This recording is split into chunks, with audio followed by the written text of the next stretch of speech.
The Ayodhya Ram Mandir is not just a temple but a symbol of faith, unity, and cultural heritage. The construction of the temple is a landmark event in the history of India, signifying the triumph of truth, justice, and righteousness. The temple is a testimony to the enduring spirit of the Hindu community and their unwavering devotion to Lord Ram. The story of the Ayodhya Ram Mandir begins with the legend of Ramayana, an ancient epic that narrates the life and deeds of Lord Ram, the seventh incarnation of Lord Vishnu. According to the Ramayana, Lord Ram was born in Ayodhya, the capital of the Kosala kingdom, as the son of King Dasharatha and Queen Kaushalya. He grew up as a virtuous and valiant prince who won the hand of Sita, the daughter of King Janaka of Mithila, by breaking the bow of Lord Shiva in a contest. He was later exiled for 14 years by his stepmother Kaikeyi, who wanted her son Bharata to be the king. During his exile, he was accompanied by his wife Sita and his brother Lakshmana. He fought against the demon king Ravana, who had abducted Sita, and rescued her with the help of his loyal devotee Hanuman and the army of monkeys and bears. He returned to Ayodhya after completing his exile and was crowned as the king. He ruled for many years with righteousness and compassion, and established the ideal society known as Ram Rajya. The birthplace of Lord Ram in Ayodhya is considered to be one of the most sacred sites for Hindus who believe that by visiting the place, they can attain salvation. The site is also associated with many other events and characters from the Ramayana, such as the Ashwamedha Yagna performed by King Dasharatha, the birth of Lord Hanuman, the meeting of Lord Ram and his brothers with Saj Valmiki, and the departure of Lord Ram from the earth. The site has been a place of worship and pilgrimage for centuries and has witnessed the rise and fall of many dynasties and empires. The history of the Ayodhya Ram Mandir is also a history of conflict and controversy, as the site has been the subject of dispute between Hindus and Muslims for over 500 years. The dispute dates back to the 16th century when the Mughal Emperor Babur allegedly demolished a Hindu temple at the site and built a mosque known as the babri-masjid in its place. The mosque was named after Babur's commander Mir Baki, who is said to have supervised its construction. The Hindus, however, claimed that the mosque was built on the ruins of a temple that marked the exact spot of Lord Ram's birth, and that the temple was destroyed by the invaders. The Hindus continued to worship at the site despite the presence of the mosque and often clashed with the Muslims over the ownership and access to the site. The dispute intensified in the 19th century when the British colonial administration intervened and erected a fence around the site, dividing it into two parts, one for the Muslims to pray inside the mosque and the other for the Hindus to worship outside the mosque. The Hindus, however, were not satisfied with this arrangement and sought to reclaim the entire site for themselves. In 1885, a Hindu priest named Mahant Raghubir Das filed a lawsuit in the Faizabad district court, seeking permission to build a canopy over a platform known as the Ram Chabutra, where the Hindus offered prayers. The court, however, rejected his plea and maintained the status quo. The dispute remained dormant for several decades until it resurfaced in the 20th century with the rise of the Hindu nationalist movement in India. In 1949, a major incident occurred when some Hindu activists secretly placed idols of Lord Ram and Sita inside the mosque and claimed that they had miraculously appeared there. The Muslims protested against this act of desecration and demanded the removal of the idols. The government, however, locked the gates of the mosque and allowed the Hindu priests to perform daily rituals for the idols. The Muslims filed a lawsuit in the court, challenging the illegal installation of the idols and seeking the restoration of the mosque. The Hindus, on the other hand, filed a countersuit, asserting their right to worship at the site and demanding the construction of a temple. The dispute became a national issue in the 1980s when the Vishwa Hindu Parishad, VHP, a Hindu right-wing organization, launched a campaign to build a grand temple at the site and mobilized millions of Hindus across the country to support the cause. The VHP also formed a trust known as the Ram Janmabhoomi Nyas to oversee the temple construction. The VHP claimed that it had the historical and archaeological evidence to prove that a temple existed at the site before the mosque and that the mosque was an illegitimate structure that violated the sentiments of the Hindus. The VHP also argued that the temple was a matter of faith and sentiment for the Hindus, and that the Muslims had many other places of worship, but the Hindus had only one birthplace of Lord Ram.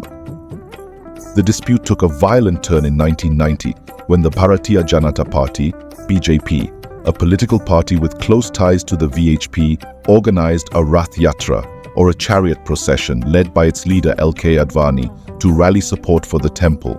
The Rath Yatra, which started from Somnath in Gujarat and aimed to reach Ayodhya in Uttar Pradesh, sparked communal riots and clashes in many parts of the country, resulting in hundreds of deaths and injuries.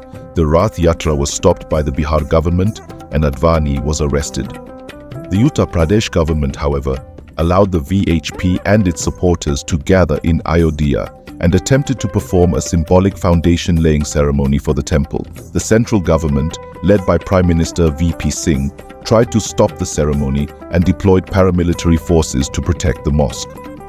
The security forces, however, opened fire on the crowd, killing several people. The incident, known as the Ayodhya firing, provoked widespread anger and resentment among the Hindus and increased the demand for the temple. The dispute reached its climax on December 6, 1992, when a large crowd of Hindu activists, known as Kar Sevaks or volunteers, stormed the site and demolished the mosque with axes, hammers, and other tools.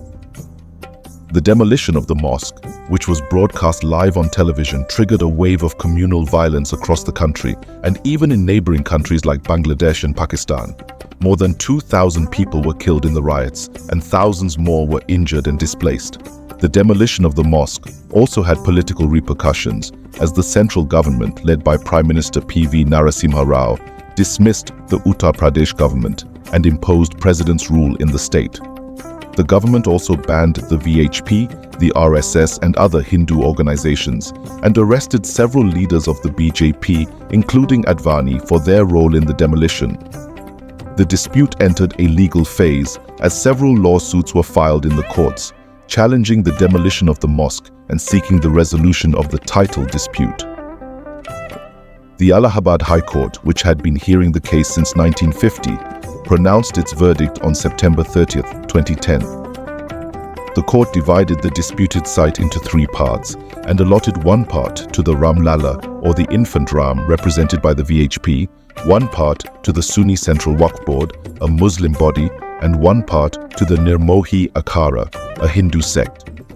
The court also ruled that the site was indeed the birthplace of Lord Ram and that a temple existed there before the mosque.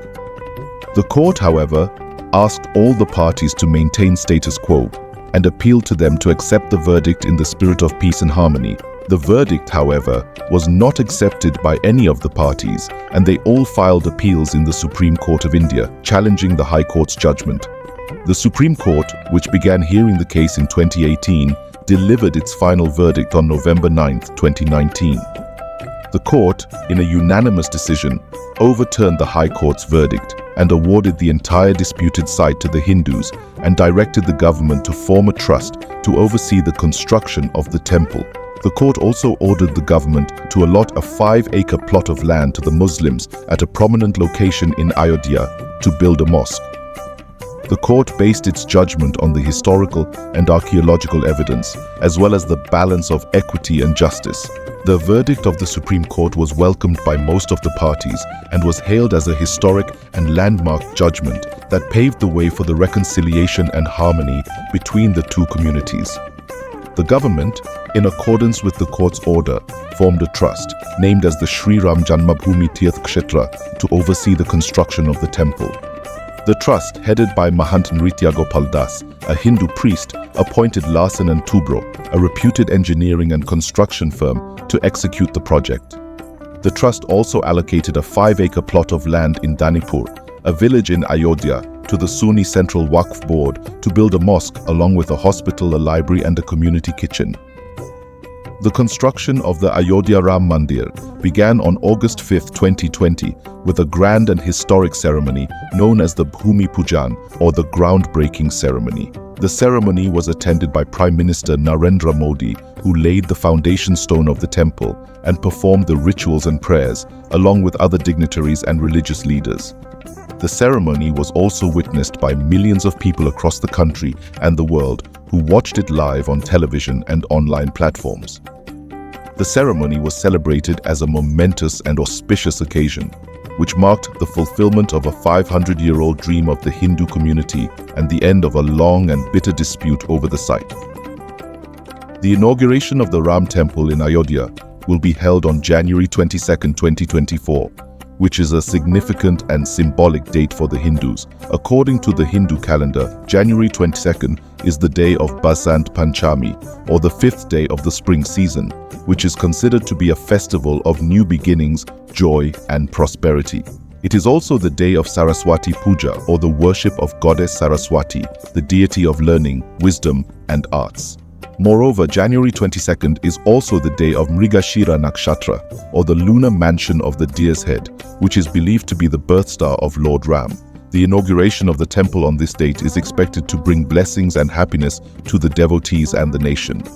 The design and the architecture of the Ayodhya Ram Mandir are based on the traditional and the ancient style of the Hindu temples known as the Nagara style.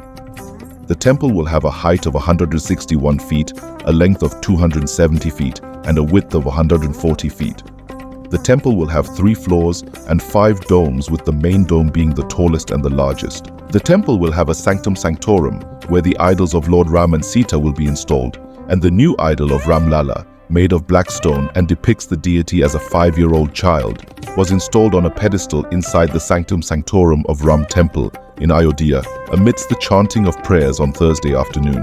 The temple will also have a pradakshina path, or a circumambulation path, where the devotees can walk around the sanctum sanctorum, and a mandapa, or a hall, where the devotees can sit and pray. The temple will also have various sculptures, carvings, and paintings depicting the scenes and the characters from the Ramayana and the history and the culture of the Ayodhya.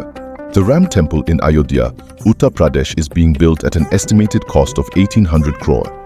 The construction of the temple is being funded by the donations and the contributions of the people who have shown their generosity and enthusiasm for the cause.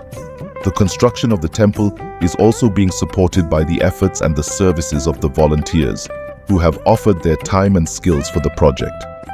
The construction of the temple is also being supervised and monitored by the experts and the authorities who have ensured the quality and the safety of the work. The construction of the temple is also being guided and blessed by the saints and the sages who have prayed and meditated for the success and the prosperity of the work. The construction of the Ayodhya Ram Mandir is not only a religious and a cultural project, but also a social and an economic project. The construction of the temple is expected to create employment and income opportunities for the local people, especially the artisans, the craftsmen, and the laborers who are involved in the work.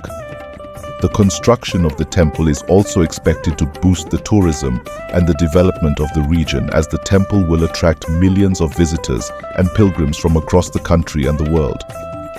The construction of the temple is also expected to foster the harmony and the integration of the society, as the temple will serve as a symbol of the unity and the diversity of the nation, and as a source of the inspiration and the aspiration of the people.